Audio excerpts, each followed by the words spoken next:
नमस्कार, मैं सोहेल अख्तर। आप देख रहे हैं जनजन न्यूज। जनजन न्यूज में आप सभी का स्वागत है। जैसा कि हमने आपसे लगातार वादा किया था, मैं आपको प्रत्याशियों से मिलाता रहूँगा। तो एक बहुत ही नया चेहरा है जिनका राजनीति का बहुत बड़ा इतिहास नहीं रहा है, पहली बार राजनीति में इन्होंने कदम रखा है और एमएलए के प्रत्याशी बनकर ही इन्होंने पहला कदम राजनीति में रखा है। ये विधानसभा 38 के मदन कुमार महतो जी। तो मदन कुमार जी, मैं आपसे सवाल, आपका हमारे स्टूडियो में बहुत बहुत स्वागत है। नमस्कार। मैं आपसे जानना ये चाहूँगा कि आपने राजनीति में आने का कैसे सोचा? राजनीति में आने का पहले से मेरा कोई खास प्लान नहीं था। पिछले कुछ दिनों से जैसे जैसे हम जैसे पॉलिटिकल डिबेट सब देख रहे हैं डे बाय डे, और जैसे हमारे हालात हो रहे हैं, जो सोशल लेवल पे मार हो रहा है, अनएम्प्लॉयमेंट है, बेरोजगारी है, इस सब को देखते हुए मुझे लगा कि क्योंकि जो पॉलिटिशियन है हमारे, उनका काम है उसको सॉर्ट आउट करना, ना कि उसको छोड़ के दूसरे बहानों में लग जाना, जो कि हमारे ऑलमोस्ट सारे नेता कर रहे हैं। तो मुझे लगा कि हम जैसे लोगों को आने की ज़रूरत है। आपने इसमें आने का सोचा, बहुत अच्छी बात है। मैं आपको सबसे पहले थोड़ा सा पीछे ले जाना चाहूँगा, फिर एक सवाल और भी है यहाँ पर। आपने सोचा यहाँ आने का, तो आपको लगा कि आपको जनता एक्सेप्ट कर लेगी? हाँ, बिल्कुल करेगी। बहुत सारे, क्योंकि मैंने बहुत सारे लोग ऐसे हैं जिनको सुना है कि हमारे पास ऑप्शन नहीं है, हम इनको दे तो भी वो भी ऐसे ही हैं, वो भी ऐसे ही हैं, तो उसमें ही हमको चूज करना पड़ता। कम खराब कौन है? खराब तो दोनों है, कम कौन खराब है, उसमें से चूज करना पड़ता है। अब सपोज अभी लालू जी के पार्टी था, उसका नाम नहीं लेना चाहिए जी बोलिए। उनका पार्टी था 15 साल, तो वो 15 साल में लोग उब चुके उनसे, फिर उन्होंने बोला कि नहीं, इनको चेंज करने की ज़रूरत है, तो फिर अभी बोल रहे, उनके बाद आए नीतीश कुमार जी, वो भी 15 साल रहे, तब इनसे उब चुके हैं, तब फिर से सोच रहे हैं पब्लिक कि अब क्या करें, तब फिर से उनको छोड़ के फिर वही 15 पुराना नया ऑप्शन के तलाश में है जनता। ऑप्शन पब्लिक तलाश रही है, जैसे आप ऑप्शन बनना चाहते हैं। ऑप्शन बनना चाहते हैं। लेकिन आपके यहाँ एक जीत जाने से तो मान लीजिए आपकी सरकार नहीं बन जाएगी, आपकी तो कोई पार्टी नहीं है, आप तो निर्दलीय से आए। हाँ, सरकार अभी पार्टी नहीं है, लेकिन पार्टी भी बनाएंगे, पार्टी भी बनाएंगे ऐसा सोच कर। हाँ, हमारे जैसे और भी लोग हैं, बहुत सारे युवा हैं बिहार में, युवाओं के सबसे ज़्यादा युवा ही है, तो हम जैसे और भी लोग हैं जो चाहते हैं सोसाइटी में अपना योगदान देना चाहते हैं, उनको लाया जाएगा। चलिए, आप कहाँ से हैं, जरा बता दें हमारे दर्शकों को। मैं सिंदूरपुरा गांव से, मधुबनी डिस्ट्रिक्ट का हूँ, बिहार से। आपने पढ़ाई कहाँ तक करा है? मैं एयरक्राफ्ट मेंटेनेंस इंजीनियरिंग किया हुआ है, दिल्ली से 2011 में पास आउट किया। उसके बाद काफ़ी स्ट्रगल किया, क्योंकि एविएशन में बहुत ज़्यादा स्ट्रगल है। अच्छा। तो मैं स्ट्रगल किया, उसके बाद क्योंकि उस समय किंगफिशर एयरलाइंस बंद हुआ था, तो हम लोग जस्ट पास आउट हुए थे, तो हमारा जॉब मिलना थोड़ा टफ था। हाँ, तो काफ़ी स्ट्रगल करने के बाद फिर मैं रिलायंस इंडस्ट्रीज लिमिटेड में जॉब ज्वाइन किया। वो मेरे फील्ड का काम नहीं था, फिर भी मुझे मिल गया क्योंकि थोड़ा मिलता जुलता काम था, तो वहाँ पर क्या 3 साल ऑलमोस्ट किया। उसके बाद मैं एक कॉलेज में पढ़ाना स्टार्ट किया। अच्छा, आपने पढ़ाया भी? हाँ, गुरुजी रहे? हाँ। कहाँ पे गुरुजी थे आप? गुवाहाटी में। हाँ, जो कोर्स मैंने पढ़ाई किया है, सेम कॉलेज में पढ़ाता था। अच्छा। तो ऑलमोस्ट 6 मंथ पढ़ाया। अच्छा। उसके बाद इंटरव्यू हुआ इंडिगो एयरलाइंस का, तो उन्होंने ऐसे ही गया, तो वहाँ पे सिलेक्शन हो गया मेरा, तो फिर मैंने वो रिलायंस को छोड़ के इंडिगो ज्वाइन किया। इंडिगो ऑलमोस्ट 2 ईयर किया यहाँ पे। कहाँ पर? गुवाहाटी एयरपोर्ट में। गुवाहाटी एयरपोर्ट में। उसके बाद वहाँ से कोरोना का आया कहर, तो बंद हो गया सारा कुछ ठप। तो मैंने सोचा अभी यहाँ तो चलिए, मतलब ऑलमोस्ट ठप ही है, और क्यों मेरा पिछले साल 2 साल से रुझान मतलब था कि अभी जैसे फैमिली वगैरह का जो फाइनेंशियल कंडीशन है थोड़ा नॉर्मल हो जाए, उसके बाद मैं आऊँगा पॉलिटिक्स में, क्योंकि मेरा काम करने का मन था, लेकिन फैमिली भी देखना पड़ता है, क्योंकि हम लोग क्या है कि। तो फिर तो जॉब आपको मिल सकती थी ना फिर से? हाँ, जॉब मिल सकती थी, लेकिन जॉब करके हम क्या कर सकते हैं? सिर्फ एक ही फैमिली को, अपना फैमिली सुधार सकते हैं। सपोज हमारा फैमिली, मैं 2 लाख रुपया महीना कमाने लगा, मेरा फैमिली के पास सारा कुछ रहेगा, और बगल में बेरोजगार पड़े हुए हैं, नशा के शिकार हो चुके हैं सब। तो वो लोग क्या करेंगे, हम कभी भी सुरक्षित नहीं रह सकते। वो हमारे सामान चुराएंगे, हमारे बच्चे स्कूल जाते रहेंगे, वो किडनैपिंग करेंगे उनका। तो हम पैसा कमा के भी कहाँ सेफ हैं? तो ऐसा पैसा लेके क्या कर पाएंगे हम? तो इसलिए आपने सोचा कि क्यों ना पॉलिटिक्स ज्वाइन करें। जो बेरोजगार युवा हैं, हम जैसे लोग हैं 12-13 साल के युवा जो रास्ता से भटक रहे हैं, उनके लिए अच्छी पढ़ाई हो, क्वालिटी, ऐसे नहीं कि सिर्फ डिग्री वाला पढ़ाई नहीं, जिनसे उनको काम मिल सके। अगर नौकरी नहीं मिला तो खुद भी काम कर सकते हैं, उस लेवल का बनाना, सेल्फ डिपेंडेंट बनाना, उनको बनाना है, उस लेवल का एजुकेशन देना है उनको। और जब उनको अगर सेल्फ स्टार्टअप, हमारी सरकार जो है अभी वो सिर्फ बोलती है कि आप ये कीजिए आपको लोन मिलेगा, लेकिन हम लोग जब, हम जैसे लोग युवा जब बैंक में जाते हैं, उनको ऐसे ऐसे घुमाया जाता है कि वो सोच भी नहीं सकता कि तो हमको कभी होगा ये, सोच भी नहीं सकते, इतना घूमना पड़ता है, ऑफिशियल के चक्कर काटने पड़ते हैं। तो आपके पास क्या ऐसा है जिससे आप इन सब चीज़ों को दूर कर पाएंगे? हमारे पास देखिए 2 रिसोर्सेज है। एक है एग्रीकल्चर जी, क्योंकि हमारे पास अच्छी फर्टाइल ज़मीन है। उसके पास हमारे पास ह्यूमन रिसोर्सेज, 2 चीज़ हमारे पास अवेलेबल है। तो ह्यूमन रिसोर्सेज को हमें तराशना है अच्छी क्वालिटी।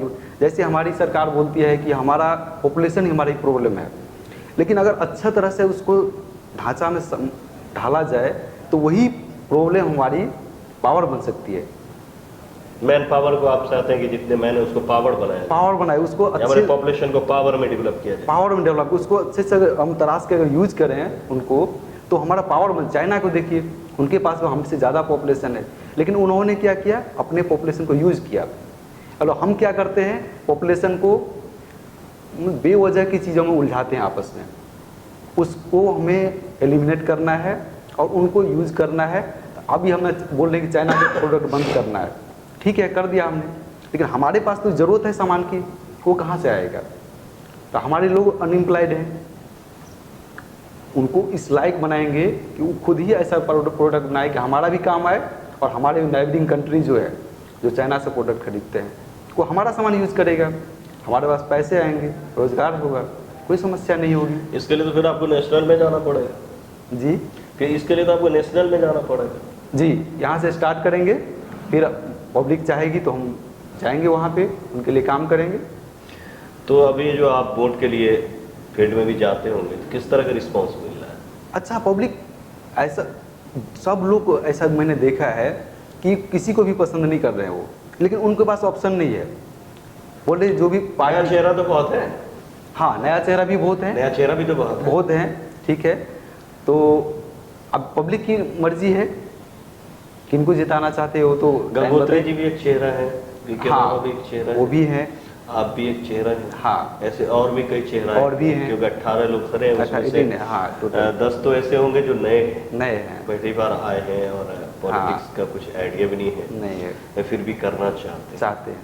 तो आपको आपके फैमिली वाले इस चीज़ से आपका हेल्प कर रहे हैं, या फिर वो चाह रहे हैं कि आप ऐसा नहीं करें? एक्चुअली क्या अपने यहाँ क्या होता है ना कि इस उम्र में जो आपका उम्र हो रहा है, तो इस उम्र में लोगों को ये सोचता रहता है कि हमारा बच्चा अभी छोटा ही है, ये क्या कर रहा है। हाँ, तो ये है यहाँ के गार्जियनों का है। तो मैं जब बात किया घर में, तो उन्होंने कहा ये सब चीज़ में मत करो, ये बहुत सारे पैसे की काम है, इसमें करोड़ों रुपया खर्च होता है, बहुत सारा कुछ लगता है, तुम्हारे पास है, हमारे पास कुछ भी नहीं है ऐसा, तो अपना काम पे ध्यान दो, आगे जॉब करो। मिडिल फैमिली से। हाँ, तो मैंने कहा ठीक है, कोई ये तो बिजनेस तो नहीं है कि पैसा लगाओ पैसा कमाओ, ये पॉलिटिक्स है। पॉलिटिक्स मीन्स पब्लिक के लिए काम करना, इसमें पैसा की क्या बात आता है? इलेक्शन कमीशन ने ये नहीं बोला है कि आपको 1 करोड़ रुपया खर्चा करना है। ये तो पब्लिक जो भी है, हमारे प्रत्याशी हैं, वो अपने मर्जी से गलत करते हैं, उसको रोकने के लिए इलेक्शन कमीशन बहुत सारे प्रोसेस बनाए हुए हैं, फिर भी बहुत सारा कुछ हो पाता है, कुछ नहीं हो पाता है। तो हम अगर मान लीजिए बिना पैसे के काम करें तो और अच्छी बात है, हम कहाँ तक हो पाता है वो अलग बात है। कि अभी जो सरकार नीतीश कुमार की सरकार थी, उसने बिजली दिए हैं जी, सड़क दिया है जी, ये 2 चीज़ तो दिख रहा है, और भी कई चीज़ें साथ निश्चय से दिया है जी। तो आप क्या इनके कार्यकाल को आप कैसे देखते हैं? जो काम हुआ है उनको नकार नहीं सकते। जैसे सड़क हुआ है, ये एक्सेप्ट करेंगे कि सड़क हुआ है, ज़रूरी था तो हुआ है। बिजली ज़रूरी था, ये आया है, बहुत अच्छा बात है। लेकिन उसके अलावे हमारे पास ज़रूरी है कि हमारे पास रोज़गार की सबसे ज़्यादा ज़रूरी है, और क्वालिटी एजुकेशन। हमारे बच्चे ऐसे हैं कि 10th पास हो चुके हैं, उनको कुछ को ऐसा है जो बुक सही से पढ़ नहीं सकते, हो कैलकुलेट नहीं कर सकते, हिसाब किताब नहीं कर सकते। उनको हम अगर ग्रेजुएशन की डिग्री, ग्रेजुएशन अगर कर भी ले, कुछ ऐसे भी हैं जो ग्रेजुएशन क्लियर कर चुके हैं, वो इंग्लिश नहीं पढ़ सकते। तो फिर ऐसी डिग्री सिर्फ दे देने से नहीं काम होगा हमारा। अच्छा, बिहार से रहे हैं और पढ़ने के लिए शायद दिल्ली भी आप गए। हाँ, तो आपने अपना नीचे का पढ़ाई कहाँ किया, कॉलेज तक का? कॉलेज में दरभंगा से किया है। मतलब कि और ज़्यादा डेवलप करने की जरूरत है। स्वास्थ्य में आप क्या करेंगे अगर आप जाते हैं तो? स्वास्थ्य में ज़रूरी है, हमारे पास हर गांव में डिस्पेंसरी खोलना है। क्योंकि मैं हर गांव में, आप देखिए घर घर में, मैं अपने गांव में ही देख रहा हूँ कि हर घर में जाइए तो 2-4 लोग मेडिकेशन पे हैं। तो पंचायत में तो दिया हुआ है ना सरकार पंचायत में कहने के लिए सिर्फ है, लेकिन आप ग्राउंड लेवल पे जाइए, वहाँ पे कुछ भी नहीं है। पंचायत को तो छोड़िए, आप प्रखंड लेवल पे जाएंगे तो वहाँ भी अवेलेबल नहीं है फैसिलिटीज़। कहने के लिए हमारे गांव में एक हॉस्पिटल का बिल्डिंग बना हुआ है। पीएससी तो चल रहा है first class. Yes sir, PSC तो चल रहा है ना हर जगह, पीएससी तो हर हाँ जगह चल रहा है, लेकिन कहने के लिए है। और नवानी गांव में भी है, हम मेरे गांव के खुद के गांव में बिल्डिंग बना हुआ है, लेकिन वहाँ कुछ भी नहीं है। ये सब डॉक्यूमेंट पे है, लेकिन ग्राउंड लेवल पे कुछ भी नहीं है। सरकार को ये सब देखने की जरूरत है। हमारी सरकार बहुत सारे प्रोग्राम तो बनाती है। इसमें सरकार की तो बहुत गलती नहीं, क्योंकि सरकार तो सैलरी दे ही रही होगी अपने स्टाफ्स को। तो जरूरत तो यहाँ के लोगों को ना जागरूक होने की है। लोगों को जागरूक होने की जरूरत है, लेकिन क्या है, गवर्नमेंट, लोग क्या है, अपने अपने काम में बिजी है, ठीक है। लेकिन गवर्नमेंट का अगर प्लान बनाती है तो उनको इम्प्लीमेंट कराना उनकी रिस्पॉन्सिबिलिटी है। अगर मैं इलेक्शन अभी नॉमिनेशन किया हूँ तो रिजल्ट तक सारा काम करना मेरा जिम्मेदारी है। इसके बीच में मैं नहीं छोड़ सकता हूँ कि नॉमिनेशन कर दिया, अब बाकी जो मेरा मतलब नहीं है, ऐसा नहीं कर सकते हैं।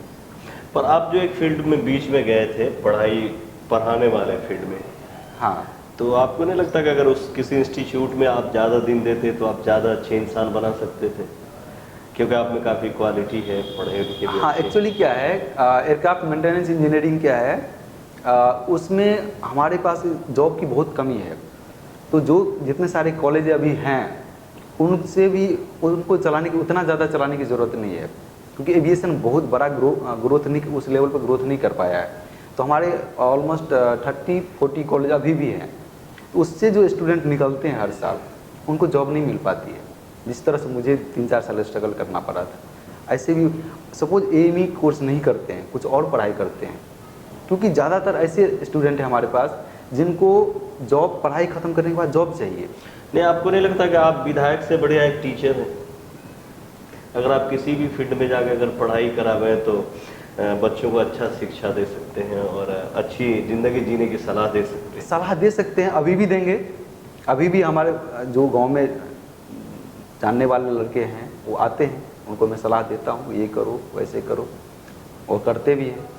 नहीं, जब एक विधायक की लाइफ तो बड़ी व्यस्तता होती है, सड़क, रोड, नल, क्या क्या देखना होता है जी। फिर आप वो चीज़ नहीं कर पाएंगे ना जो चीज़ ऐसे एक गुरुजी बन के कर सकते हैं। गुरुजी बन के कर सकते हैं, लेकिन क्या है ना, अगर सिस्टम में आएंगे, सिस्टम के क्या हो, मतलब वाइडर तरीके से कर सकते हैं हम। हमारे पास सिस्टम होगा, इम्प्लीमेंट कराने के बाद बहुत सारे तंत्र होगा, उनके थ्रू भी हम करा पाएंगे। अभी क्या मैं खुद करता हूँ, और बाद में अगर सिस्टम में आ जाते हैं तो उसके बाद क्या हमारे पास बहुत सारा तंत्र जुड़ जाएगा। जो मैं चाहूँगा उस हिसाब से वो लोग भी करेंगे। तो एक गांव में नहीं, उसकी वजह से क्या बहुत वाइडर लेवल पे काम होगा। तो उसके लिए मुझे सिस्टम में आना पड़ेगा। इसके लिए आपको सिस्टम में आना पड़ेगा। सिस्टम में आना पड़ेगा। इसीलिए आपने एकदम इरादा बना लिया है कि विधायक बनना है। हाँ, कुछ करना है। ये स्टार्टिंग पॉइंट है, आगे बहुत दूर तक जाना पड़ेगा। जो मैं चाहता हूँ उसके लिए विधायक बन के काम नहीं हो जाएगा। नहीं निकल पाते हैं जी। तो फिर आगे क्या करेंगे? आप राजनीतिक में रहेंगे या फिर लौट के अपने जॉब में चले जाएंगे? नहीं, रहूँगा। मैं आ गया हूँ तो अब रहूँगा। करना है, जो सोच लिया आप करना ही है। इस बार नहीं हुआ, अगर जनता नहीं किसी भी वजह से नहीं हो पाया तो कोई बात नहीं, नेक्स्ट टाइम। अभी मान लीजिए आपका फैमिली नहीं है, आप शादीशुदा नहीं है, लेकिन कल को फैमिली भी होगा, बच्चे भी होंगे, उनको भी कमा के खिलाना है, तो जब तक कुछ करेंगे नहीं तो कैसे होगा, ये बताइए आप। जी, तो उसके लिए हमारे पास खेती है, हम लोग खेती भी करते हैं, हम कुछ भी करते हैं। अभी मैं घर जब जॉब छोड़ के आया था तो कुछ दिन घर पे था, तो मैं खेती भी किया, खेत में गया, फसल लगाया, उपार्जन किया, एग्रीकल्चर भी किया, बढ़िया कर लेते हैं, वो भी किया मैंने। तो वो करके भी आप अपना जीवन यापन चला आराम से सकते कर हैं और सकते लोगों का काम भी कर सकते हैं। ऐसा आपके पास सिस्टम है जिससे आपको लगता है कि और बढ़िया कर सकते हैं आप। सबसे इम्पोर्टेंट चीज़ क्या है कि एग्रीकल्चर हमारा सबसे अच्छा चीज़ साबित हो सकता है।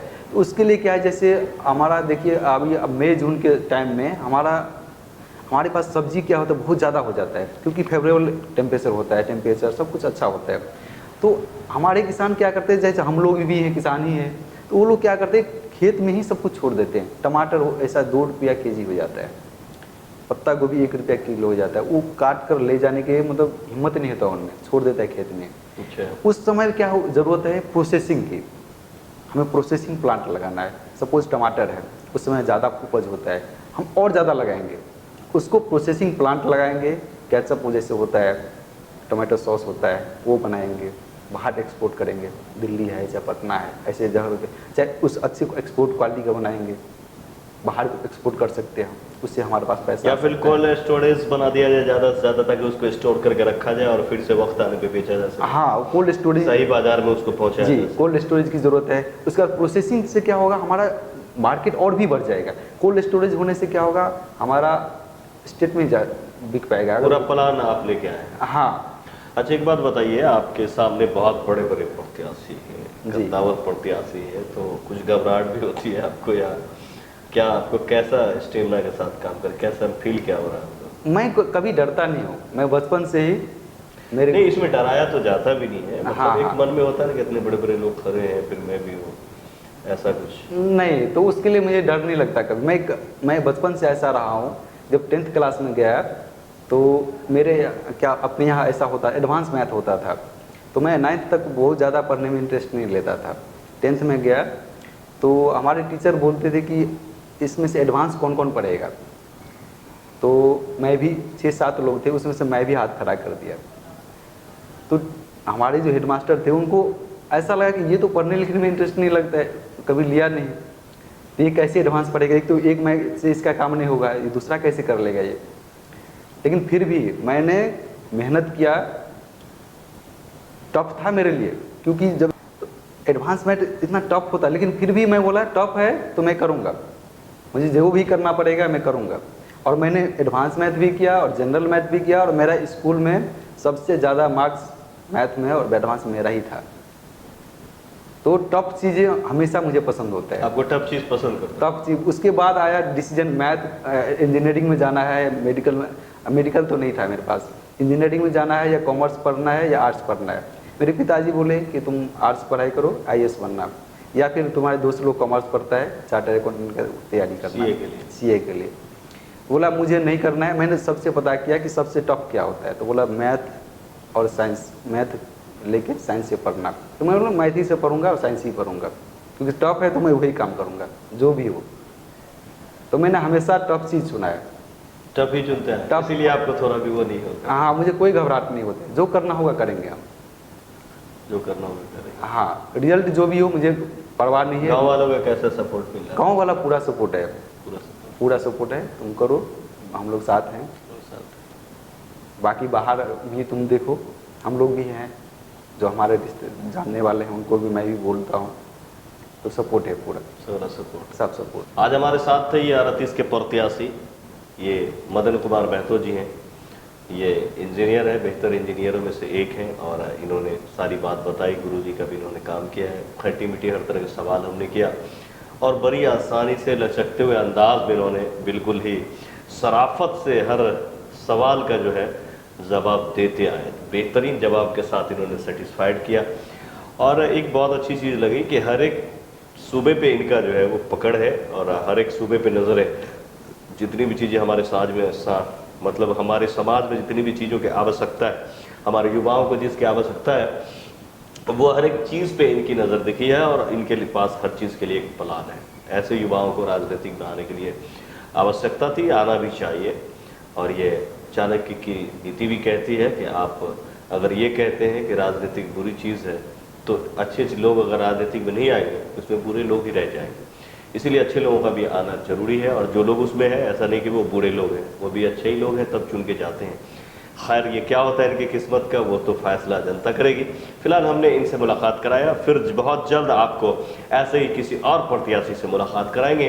अगर आपको हमारा खबर अच्छा लगता है, ये चैनल अच्छा लगता है तो इसे सब्सक्राइब करें, लाइक कर लें और हमारे लिए सुझाव में कुछ कहना है तो वो भी आप कह सकते हैं। किसी प्रत्याशी से कोई सवाल पूछना हो तो वो भी आप हमारे कमेंट में पूछ सकते हैं। मैं आपके उस प्रत्याशी से जरूर वो सवाल पूछ के आपको पूछूंगा।